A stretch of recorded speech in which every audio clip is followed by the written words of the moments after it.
की तरफ चलते हैं। दर्शन में प्रवेश करने से पहले ये बताओ 2:30 बज गए। आज कथा कितने बजे तक कम देर में ब्याह होगा भगवान का, तो उससे पहले कल के बारे में फिर आप सुनोगे नहीं, मैं कुछ भी बोलो फिर तो अपनी अपने आप ठीक। 5 बेटे और 1 बेटी। बेटे का नाम था रुक्मणी। क्या नाम था? रुक्मणी स्वयं माता लक्ष्मी का ही अवतार थी। रुक्मणी जब विवाह के योग्य होती है तो रुक्मणी के 4 भाई, उनके पिताजी ये चाहते थे कि हमारी रुक्मणी का ब्याह कृष्ण से हो, किंतु रुक्मणी का सबसे बड़ा भाई रुक्मी, जो कृष्ण भगवान से द्वेष मानता था, नफरत करता था, रुक्मी चाहता था कि मेरी बहन रुक्मणी का विवाह शिशुपाल से। घर में अगर बड़ा जिद कर ले तो छोटों को मानना पड़ता। माताओं बीच में खड़े ना हो, बैठ जाइए। ओ माता जी, ए घूंघटाली माई, अने बोल के बैठाना नीचे, डटे कोनी, बैठ जाओ, आज जोड़ दूं, बैठ जाओ। अरे साड़ी सूट नहीं लिखवाने, कोई माँ पे सुवामनी लिखवाओ, ये कामड़ी लिखवाइए। गौशाला में अगर कोई दान लिखवाना है, रोकड़ी, कोई तूड़ी, कोई बर्तन, वो आप वहां पर लिखवाइए। सूट साड़ी नहीं लिखवानी। सूट साड़ी की कोई पर्ची नहीं कटती। सूट साड़ी का गाय माता क्या करेंगे, वो थोड़ी पहनेंगे सूट साड़ी। तो ये सूट साड़ी तो जो रुक्मणी कन्यादान होगा उनके हाथ में दे दी। हाँ, अब से बार बार कहना पड़ता। गौशाला के लिए जो दान लिखवाना, आपको गौशाला में बर्तन देने हैं या कुछ तूड़ी देनी है, खल बिंदोला, स्वामी, नगदी, वो वहां पर लिखवाइए। बोली बाकी बिहारी लाल की जय।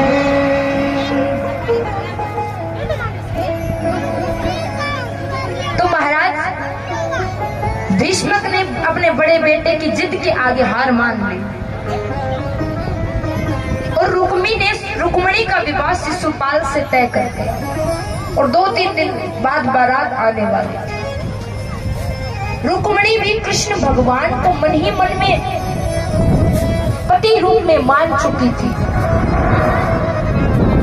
क्योंकि रुक्मणी तो लक्ष्मी का रूप ही, अब लक्ष्मी तो भैया नारायण की ही होगी। लेकिन जैसे ही रुक्मणी का विवाह शिशुपाल से तय हुआ,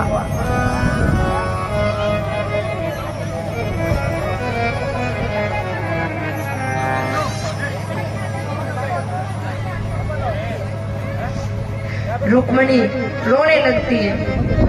तो रुक्मणी की भाभियों ने कहा रोने से कुछ नहीं होगा, कोई उपाय करो, पत्र आप लिखिए। रुक्मणी जी भगवान कृष्ण के लिए 7 श्लोकों में पत्र लिखती है।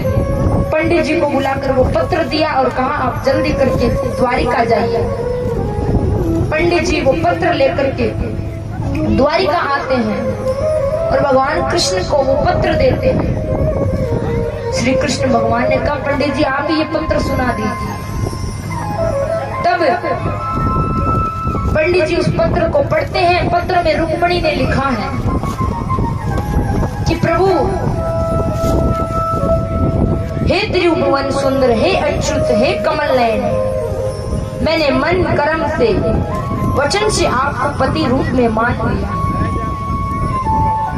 प्रभु अगर आप सोच रहे हो कि रुक्मणी का अभी इतना पुण्य नहीं है कि उससे विवाह किया जाए, तो मैं 1 जन्म तो क्या 1000 जन्म भी लेकर आपका इंतजार करूं। देखिए प्रेम में उतावली नहीं होती, मोह में उतावली होती है, प्रेम में धैर्य होता है।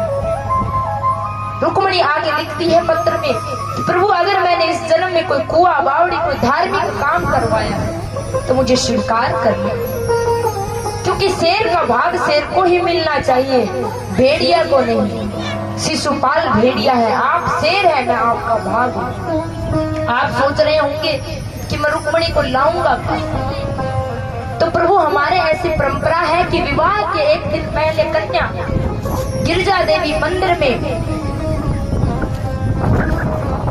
दर्शन के लिए जाती है, आप वही मंदिर पर आकर मेरे को ले जाए। पत्र पढ़कर भगवान कृष्ण ने तुरंत सारथी को बुलाया। रथ में बैठकर पंडित जी सहित रातों रात विदर्भ देश में पहुंचते।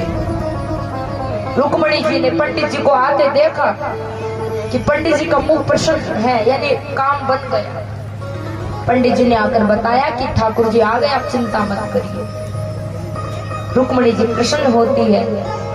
जैसे ही महाराज भीष्म को पता लगता है कृष्ण आया है, सभी स्वागत सत्कार करते। और वहां के नर नारियों ने जैसे ही कन्हैया को देखा, सभी हाथ जोड़कर कहने लगे, भगवान अगर हमने इस जन्म में कोई पुण्य किया है तो हमारा पुण्य रुक्मणी को मिले, और रुक्मणी का विवाह कन्हैया से ही हो, शिशुपाल से ना हो। सज धज के रुक्मणी विवाह के एक दिन पहले गिरजा देवी मंदिर जाती है।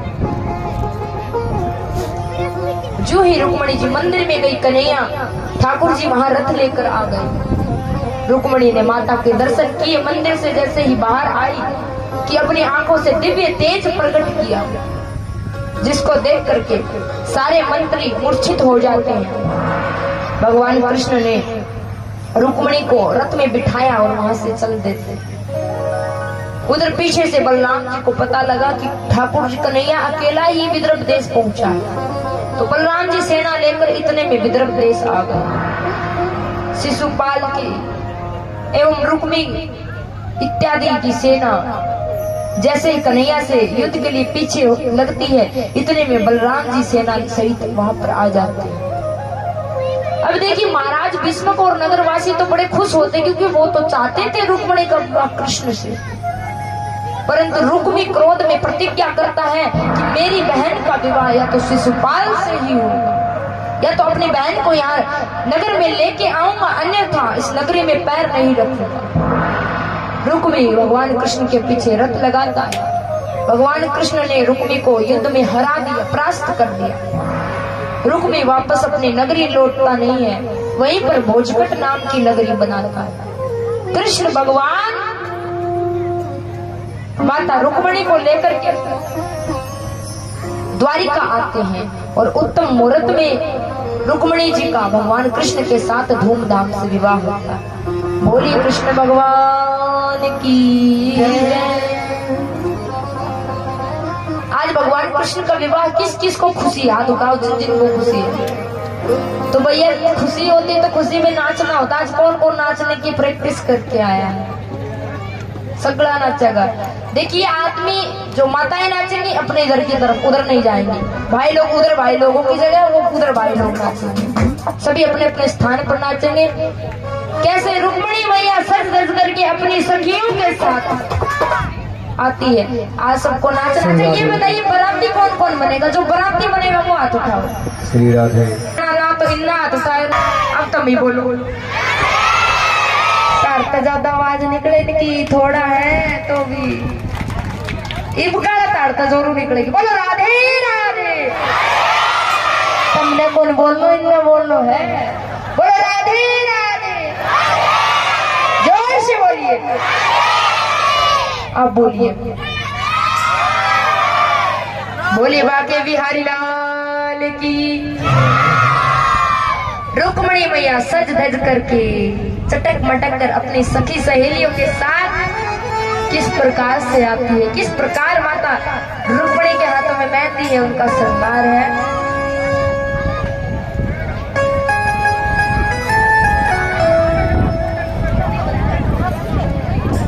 बोलिए कृष्ण कन्हैया लाल की।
बजे। हाँ, नाचते हुए आना बारातियों को। आप 5-10-15 बाराती चले जाओ, नाचते हुए आना है। बोलिए कृष्ण कन्हैया लाल की।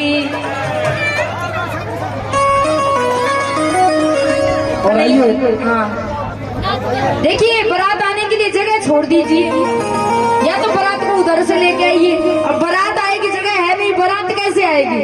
ये उधर जगह करवाओ भाई बारात के लिए। हाँ, ये इनको साइड में बिठा दीजिए, या फिर इधर बैठ जाओ आके। बारात आएगी, बारात है, एक बार इधर आ जाइए। कन्हैया आराम से आइए, बारात लेके, ज्यादा उतावली नहीं, आराम आराम से। आज मेरे